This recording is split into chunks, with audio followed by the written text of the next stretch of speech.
in your own ecosystem, how much of peace do you cultivate, and do you really need peace? I believe everyone.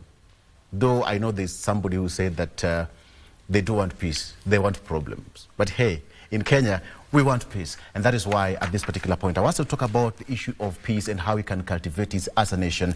And there is an important day coming up, International Day of Peace, that will be celebrated on 21st of this month.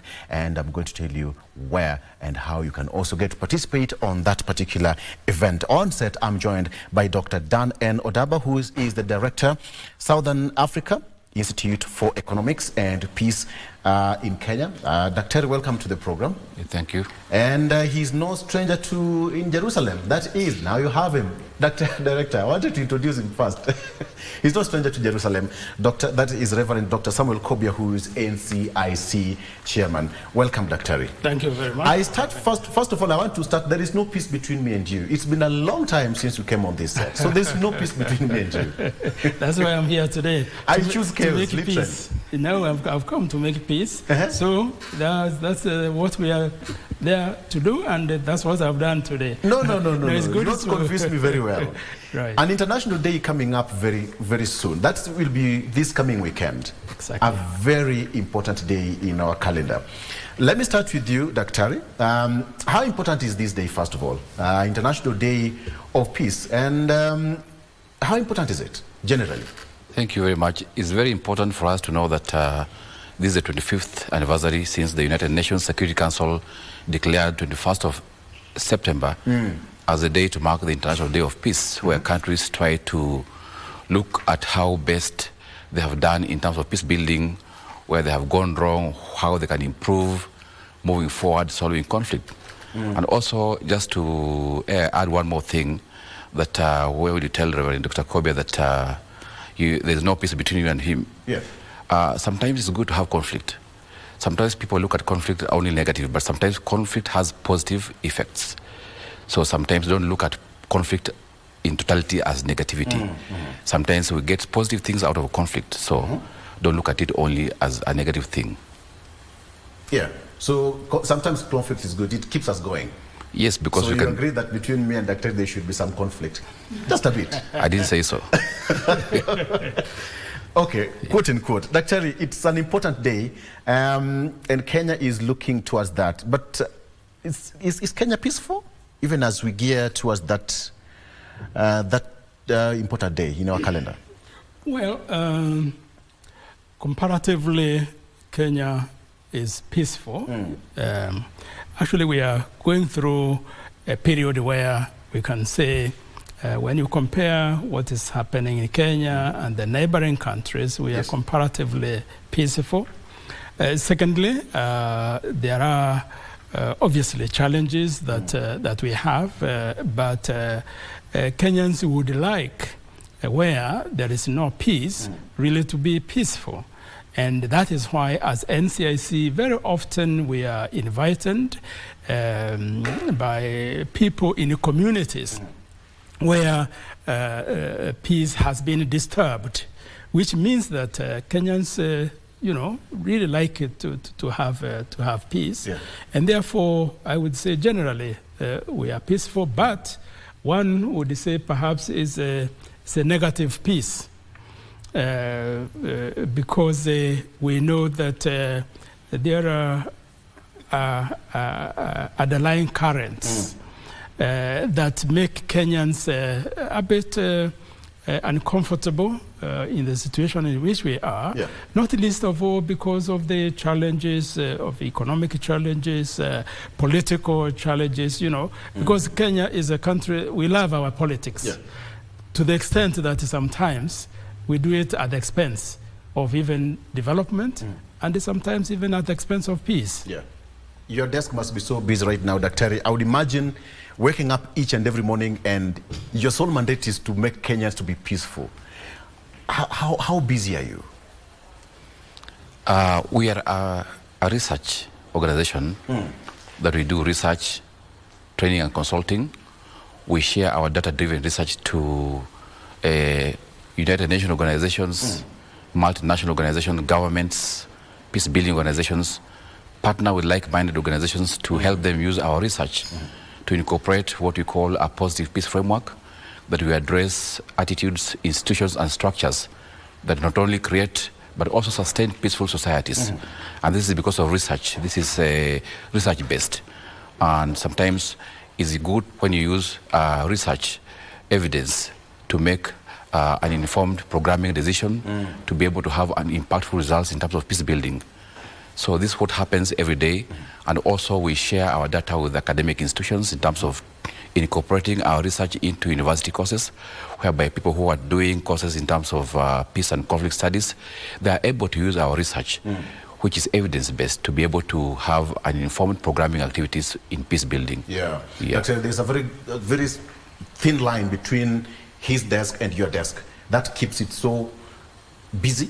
What keeps you awake at night? Even, you know, you're awake at night, but in the morning you wake up, your sole mandate also as a chair of NCIC is to make sure that we are peaceful. You must be a busy man. Yes, certainly when you deal with an important aspect of life, like peace, and when you know that the peace has been either disturbed or even denied to a community, that really disturbs me. And what then motivates me is also when Kenyans sometimes reach out to us as NCIC and say, you know, can you help us in resolving conflict that we have so that it doesn't degenerate into conflict. And so peaceful resolution of conflicts, which is an instrument that I would say that in Kenya today, you know, there are many organizations that are involved in in peaceful resolution of conflicts, not least of all what Dan is involved in. And that, as you say, there is a thin line between us because as we like to build our work on facts, on the ground, on a well-researched issue, so that when we decide now to have a project, we have a project which is based on concrete, you know, facts. And therefore, we certainly should be working, and we are going to be working very closely, particularly when it comes to research in, for example, social cohesion index, which we are involved in as NCIC. We want by the end, certainly it might not be possible to have the national social cohesion index before the end of the year. But you know, the last time we had a national cohesion index was 2013. So we are already, you know, 2014, so 10 years ago. So we want to work on that, and we are going to work very closely with the Institute so that we know that our work is based on facts that have been generated scientifically. Yes. Just to add on what he's saying also is that the Institute for Economic and Peace for Information is a global think tank, the world's leading, that will produce the Global Peace Index. For the last 12 years now, we have been producing the Global Peace Index. There's no other organization across the globe that produces a Global Peace Index, whereby our index is 97.7% of the world's population is ranked according to their peacefulness. And we give indicators as to why this country is peaceful than these other countries. So we rank 163 countries according to their level of peacefulness.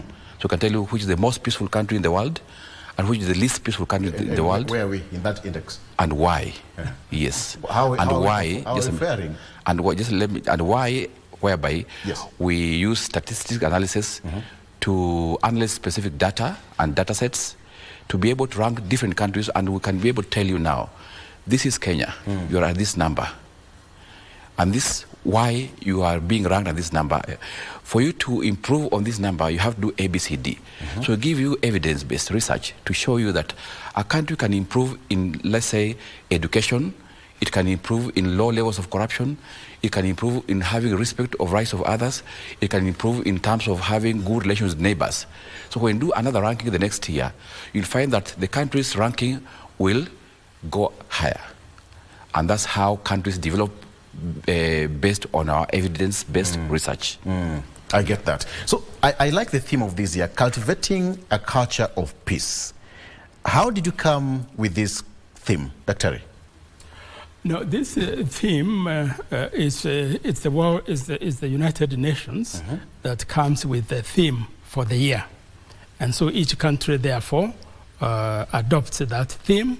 And for us as NCSC, in fact, this was very welcome because we have actually been on a trajectory of cultivating a culture of peace, and so for us we embrace this theme, and as we go to West Pokot on 21st of September, which is Saturday for this year, we are really looking at what we have done towards building or cultivating a culture of peace in that area. And I must say that for us as NCSC, we were very impressed by the people of West Pokot when they invited us to now have or mark the International Day of Peace 2024 in West Pokot. Because they said, look, once you mentioned the word West Pokot, what comes to mind is conflict, is killing, is cattle rustling, etc. So they said, we want the Kenyans to know that actually we have made a tremendous progress in having peace in West Pokot. And therefore, that is what we wanted to do, to use that day so that Kenyans will know where West Pokot is when it comes to peace. How would you use, because I like the choice of venue as well to celebrate this particular event, but how would you translate that to the rest of the country? Because I like what you've said. When you think of West Pokot, you think of chaos, cattle rustling, you think of men in blue with their boots on the ground every Monday to Friday. But how are you going to translate that as a litmus test to spread the gospel of peace across the country? That, hey, we were in the West Pokot and this is what we received. So even you in Nairobi, you in Machakos, or any part of the country, this is what you can also emulate. Right. Before I come to you, Dr. And that is where you become critically important here as the people of the media. Because it is through media, radio, TV, print media, that we are going to make all Kenyans to know that this is what is happening in West Pokot. In fact, as many as 5 counties will be represented by their governors on the 21st of September.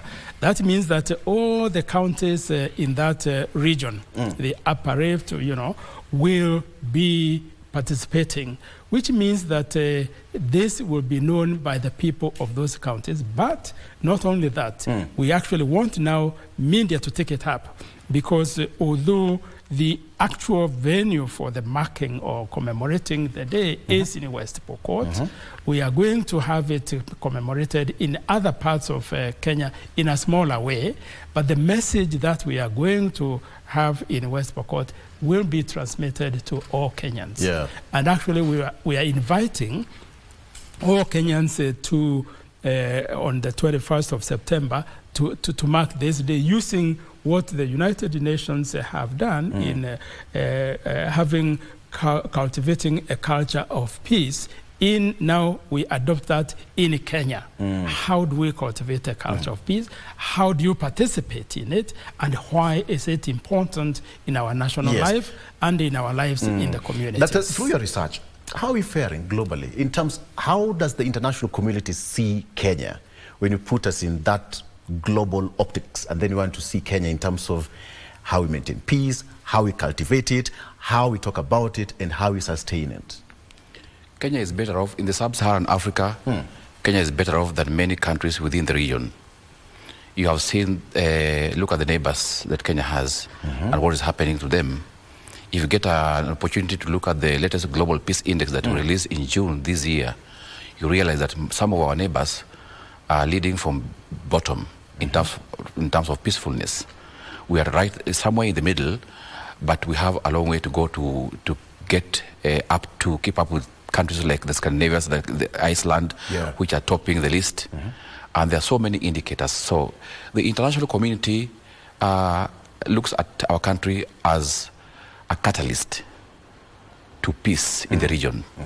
And that is why it's very important for us to have this attitude to cultivate the culture of peace in our communities, right from the younger generation to the older generation, to be able to have what we call a cohesive society, whereby peaceful coexistence is going to be sustained by all means possible. Yes. And that's why, Dr. now we have the issue of transgenerational conversation. What does it really contain? Or what's it all about? I mean, in as far as this day is concerned. Now, because we are talking of cultivating a culture of peace, we needed to see how, you know, in Kenya, our history as far as building peace is concerned. And what we have done is to show that each generation since the advent of colonialism in Kenya, each generation at the age where Gen Z are today did their part in either resisting oppression or struggling against colonialism and all what it meant. And in fact, when we look at you know, the earlier generations, we see that resisting the British colonialism from taking our land, because this is what eventually led to the Mau Mau War of Liberation, or one of the oldest communities' involvement in resisting colonialism is the Kavirondo Youth Association, way back in 1920s, and which resisted the heart tax. Because, you know, what heart tax means is that a man was taxed according to the number of wives you have. And each wife has a heart. And that heart is what was used. And people resisted that. Yes. As way back as 1922. And then we see how Kikuyu Youth Association eventually leading to KAU, you know, Kenya African Union, and eventually leading to Mau Mau. So this trajectory that leads to what we could call the first liberation, which when we attained independence in 1963, who participated in that? So we want that to be known by other generations. Then we come to a situation where we had a one-party dictatorship. Yeah. And there was resistance, there was a struggle to multi-partyism in which our generation, my generation, baby boomers, and myself particularly, I was General Secretary of the National Council of Churches then, and we were deeply involved in the struggle for multi-partyism. So that is another generation which participated, then leading eventually to the Constitution 2010. That's another generation at the age of where the young people are now, until we come to Gen Z. So transcending all this, we wanted to say that there has been very actively involved generations in wanting to have a just, peaceful, and participatory and economically prosperous Kenya. And especially also when it comes to democracy. Now, we talk of transgenerational conversations, but the subtitle is The Quest for Political Decency and Accountability in Kenya. So that's what the transgenerational conversation is all about. I love the sub bit of it. And through your research again, Dr. because when you talk about transgenerational conversations, and he's given us, you know, the journey. He was at Bomas years ago. I'm trying to imagine that the constant here is peace. It doesn't matter which generation, all right? Actually, peace, even in the Bible, Reverend, right? Absolutely. That is it. But what is the missing link? Much as we want to do the transgenerational conversation, what is now breaking that link between the older generation and Gen Z, and even in the line of the pipeline to create cohesion in our country? Thank you. Our research has shown that we are not addressing the issues to do with attitudes, number one. We are not addressing the issues to do with institutions or structures. We have structures that are not very properly instituted because they are affecting other people's rights. We have structures that advance poverty. We have structures or institutions that do not address the issues of respect of the rights of others, for example, or an equal distribution of resources. So for us, we have research and evidence and data that shows that if you address all these three elements using what we call a positive peace framework, a positive peace framework is anchored on 8 pillars of positive peace, whereby you are addressing the issues of attitudes, institutions, and structures that not only create peaceful societies, but also create what we call sustainable and cohesive communities. And this is why we use what we call data-driven research and share with multinational organizations. People use our research. We produce the Global Peace Index. We also produce what we call the Global Terrorism Index. We also produce what we call Ecological Threat Register that addresses issues to the environmental issues that affect the daily lives of human beings. And all this, also the issues of business is another important aspect. You cannot be here doing your business if we don't have peace. So as a business person, for example, you also need to be part of peace building activities. And that's some of the messages we are getting out there to cultivate the culture of peace, even through business. Even if you're a business person, what are you doing in terms of building peace around your business? Because if there's no peace, your business is not going to thrive. So you must be able to cultivate the culture of peace as you do your business in your own little way. And this is because it's very important for us also when you do peace building activities to use what we call research, use some evidence that's scientifically proven to be able to have what we call impactful results. And this will go in a long way making sure that we have a peaceful and peaceful societies in our communities. Let me add to that. The missing, what you call the missing link. And this is where, when we talk of a culture of peace, becomes very important. What is missing is even in our education system, we don't have a way of building on what has been achieved by this generation to the next generation. We don't have a way of passing the baton, so that, that is where it will really be important for us to see, because traditionally, every community has a way of passing on the baton to the next generation. But in Kenya, we don't have that as a country, which means we are really not a nation as such. The nations, the nation of, the Luo people, for example, or Meru people, they have a way of passing, what they have learned. Then you pass the next, they build on it to the next, and they stand on the shoulders of the previous generation. We don't have that, and that's why we wanted to make for it to be a culture that builds, that transcends and transfers what experiences have been learned. Secondly, is the question of values. Sometimes we don't have a way of also having common values. And that is why for us, Article 10 of the Constitution on the national values and the ethos is very, very important.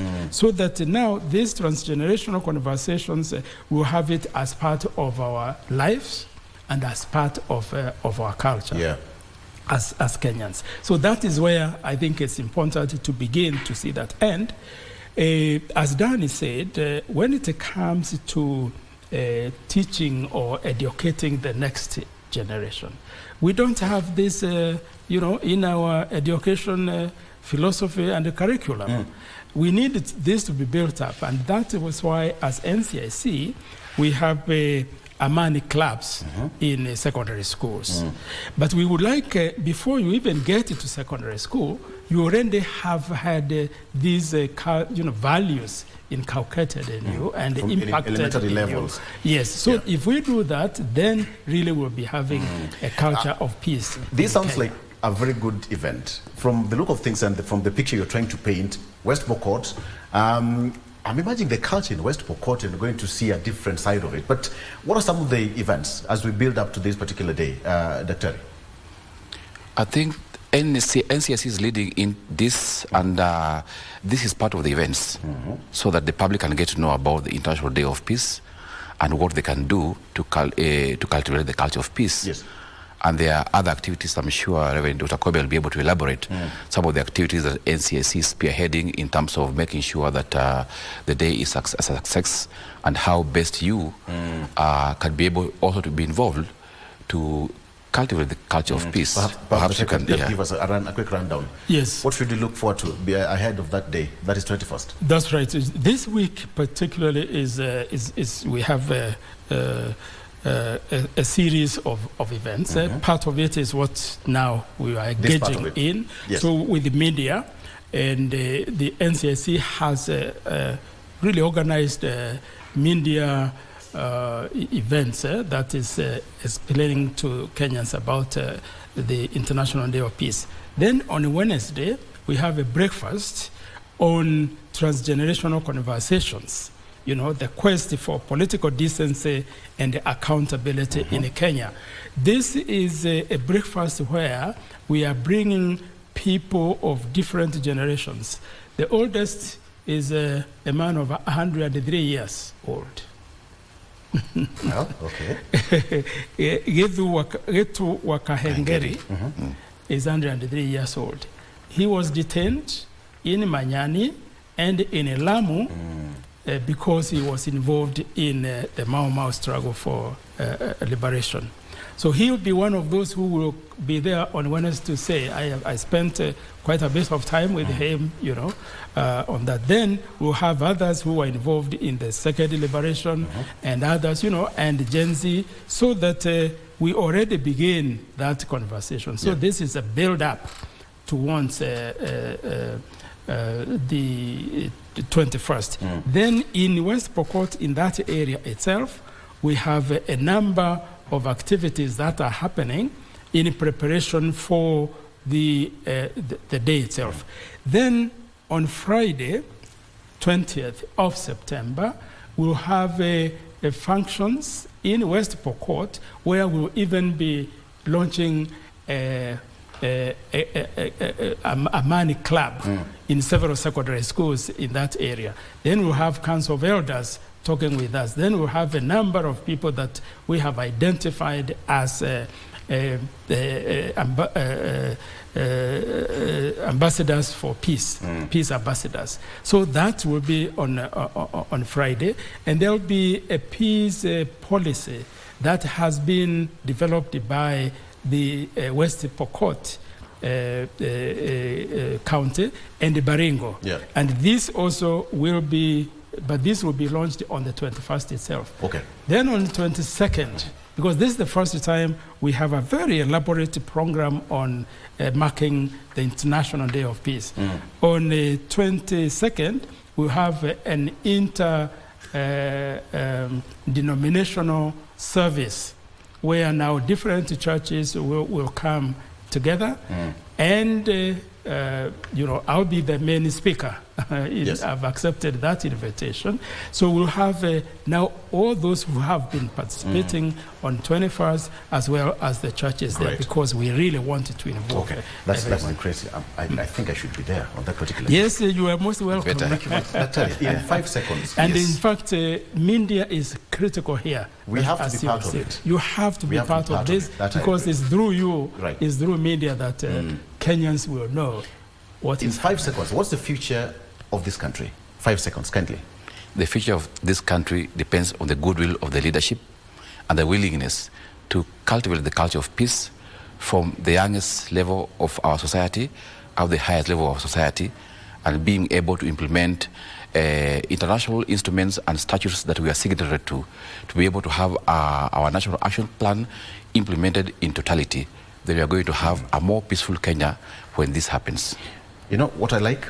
Sometimes it's always good when you leave it at that particular point, when it's so good and sweet. Dr. thank you so much for joining us, as well as Dr. Dan N. Odaba, Director of Southern Africa Institute for Economic and Peace, as well as Dr. Reverend Paul Kobia, who is the Chair NCIC. West Pokot, see you on Saturday, right?